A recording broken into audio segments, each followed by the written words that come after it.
Assalamualaikum warahmatullahi wabarakatuh. Anak-anakku sekalian, mari kita mulai pertemuan kali ini dengan bacaan basmalah. Bismillahirrahmanirrahim. Anak-anakku sekalian, kali ini kita akan melanjutkan materi yang kemarin, masih tentang hereditas, dan kali ini kita akan membahas hereditas pada manusia. Yang pertama adalah tentang golongan darah. Golongan darah itu ada 3 jenis, yaitu golongan darah ABO, golongan darah rhesus, dan golongan darah MN. Yang pertama adalah golongan darah ABO. Golongan darah ini terdapat 4 fenotip, yaitu golongan darah A, B, AB, dan O. Golongan darah fenotip A itu memiliki 2 genotip, yaitu yang homozigot, yaitu IA dan IAIO. Kedua ini memiliki fenotip golongan darah A. Begitu juga yang B itu memiliki 2 genotip, yaitu IB dan IBIO. Sedangkan yang AB cuma 1, yaitu IA dan IB. Yang O yaitu IO dan IO. Apabila seorang ibu bergolongan darah A heterozigot, artinya genotipnya adalah IA dan IO, dan ayah golongan darah B heterozigot juga, maka keturunan kemungkinan lahir dengan golongan darah seperti apa? Parentalnya, genotipnya IAIO dengan IAIB, fenotipnya A dan B. Maka akan dihasilkan gamet yang IAIO akan dihasilkan 2, IA dan IO. Begitu juga yang B, gametnya IB dan IO. Maka F1 keturunan pertama itu sebagai berikut, yaitu akan lahir dengan genotip IAIB, yaitu bergolongan darah AB, IAIO bergolongan darah A, IBIO bergolongan darah B, dan IOIO bergolongan darah O. Sehingga kesimpulannya dari ayah bergolongan darah B, ibu bergolongan darah A akan dihasilkan kemungkinan anak yang 25% itu AB, A, B, dan O. Kemungkinan semuanya bisa terjadi. Berikutnya golongan darah rhesus. Golongan darah rhesus fenotipnya ada 2, yaitu rhesus positif dan rhesus negatif. Rhesus positif itu memiliki 2 gamet, yaitu IR besar H sama IR besar H dan IR kecil H kecil. Sedangkan rhesus negatif cuma 1, yaitu IRH kecil, IRH kecil. Jika seorang ibu bergolongan darah rhesus positif homozigot, ayah golongan darah rhesus negatif, maka keturunan kemungkinan lahir dengan golongan darah genotipnya IRH besar, IRH besar disilangkan dengan IRH kecil, IRH kecil, fenotipnya rhesus positif dan negatif, masing-masing gametnya ada 1, maka F1-nya 100% IRH kecil atau fenotipnya rhesus positif, karena rhesus positif itu dominan terhadap rhesus negatif. Berikutnya kelainan dan penyakit genetik pada manusia. Penyakit ini bisa terpaut pada kromosom tubuh, bisa juga terpaut pada kromosom seks atau gonosom. Yang pertama terpaut pada autosom. Yang pertama adalah albino, yaitu ketidakmampuan seseorang pada tubuhnya tidak bisa menghasilkan pigmen melanin, sehingga mulai rambut, kulit itu berwarna putih. Albino ini bersifat resesif, jadi albino itu genotipnya adalah A kecil. Kalau A besar itu normal. Apabila normal disilangkan dengan albino, yang masing-masing homozigot, maka F1-nya keturunannya 100% adalah normal, tapi normal karir, yaitu A besar A kecil. Apabila normal karir ini disilangkan dengan albino, maka akan dihasilkan 50% adalah normal dan 50% adalah albino. Berikutnya adalah diabetes mellitus. Ini juga termasuk penyakit yang menurun, yaitu karena terjadi kerusakan pada pankreas sehingga tidak mampu mengubah gula yang ada di dalam darah untuk dijadikan gula yang tersimpan di dalam hati dan otot. Diabetes itu bersifat resesif sehingga genotipnya adalah D kecil. Apabila disilangkan, dikawinkan dengan normal, orang yang normal homozigot yaitu D besar, maka F1-nya 100% adalah normal tapi karir atau normal heterozigot. Apabila normal heterozigot itu dikawinkan dengan penderita diabetes, maka 50% normal dan 50% adalah penderita diabetes mellitus. Yang ketiga adalah thalassemia, yaitu terjadi kelainan pada sel darah merah, yaitu sel darah merah yang bentuknya tidak normal dan sel darah merah ini mudah pecah sehingga mengakibatkan orang itu kekurangan hemoglobin atau anemia. Pada thalassemia ini dia bersifat dominan, sehingga kalau ada T besarnya maka orang itu penderita thalassemia. Apabila T besar dengan T kecil itu thalassemia minor.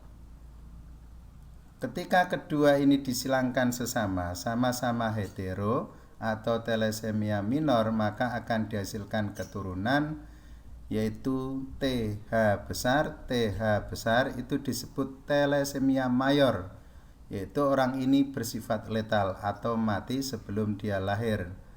Kemudian kalau T besar ini T besar T kecil, T besar T kecil itu thalassemia minor.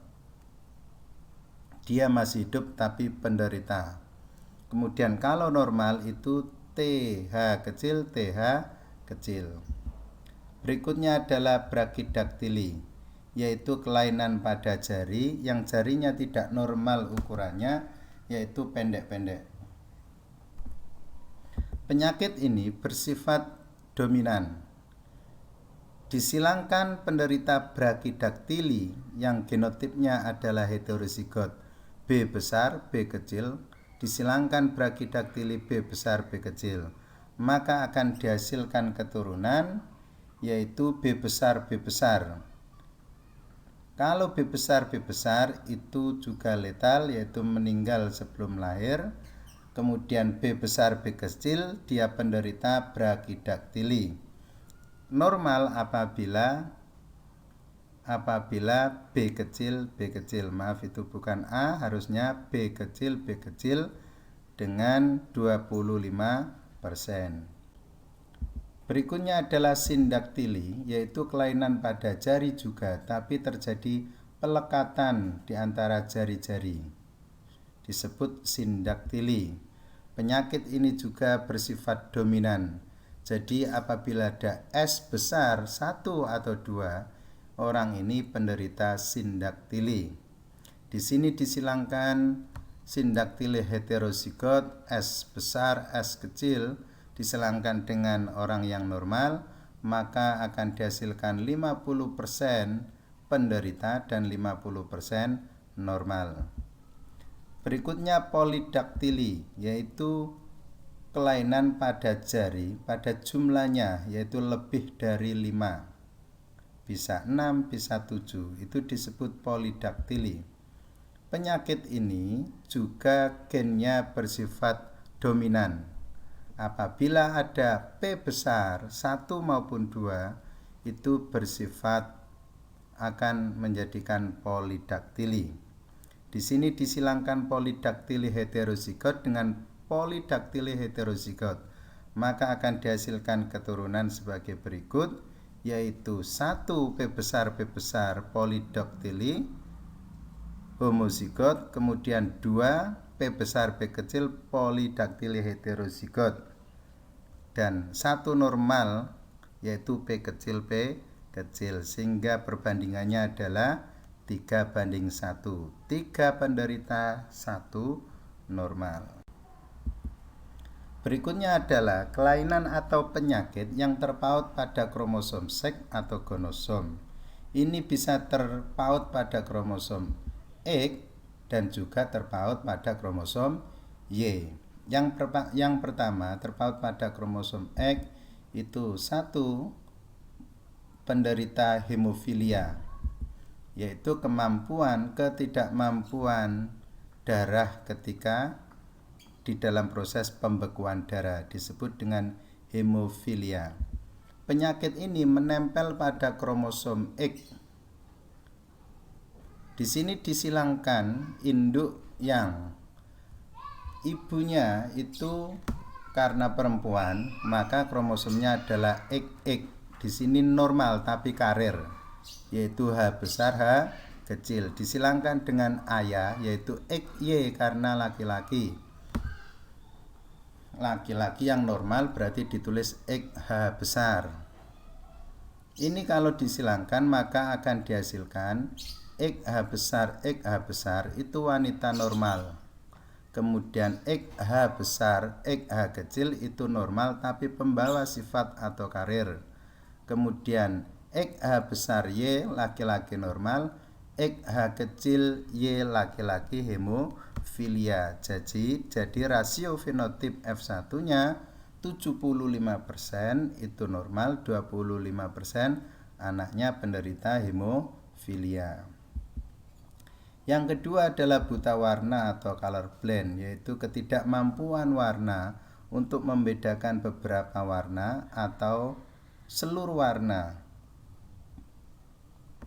Buta warna juga sama dengan hemofili, yaitu terpaut atau menempel pada kromosom X. Jadi kalau di situ disilangkan perempuan yang normal tapi karir, maka ditulis XCB. CB-nya kecil atau colorblind. Disilangkan dengan laki-laki buta warna, yaitu XCB kecil Y. Maka dari induk ini akan dihasilkan keturunannya, yaitu XCB yaitu wanita normal karir, XCB wanita buta warna, XY laki-laki normal, XCB Y laki-laki buta warna. Jadi 50% itu penderita dan 50% normal. Itu dari persilangan wanita karir dan laki-laki yang buta warna.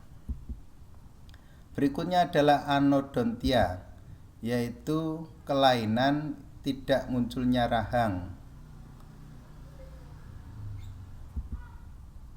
Sama dengan buta warna dan hemofili, penyakit ini gennya menempel terpaut pada kromosom X. Apabila disilangkan ibu yang normal karir dengan ayah yang normal, maka hasilnya adalah, maaf itu bukan 50 tapi 25% itu wanita normal, 25% wanita normal karir, 25% laki-laki normal, dan 20% laki-laki yang anodontia. Berikutnya adalah penyakit yang terpaut pada kromosom Y. Penyakitnya adalah hipertrikosis, yaitu munculnya rambut pada wajah, pada telinga. Penyakit ini hanya dijumpai pada laki-laki saja karena gen yang menimbulkan penyakit ini menempel pada kromosom Y.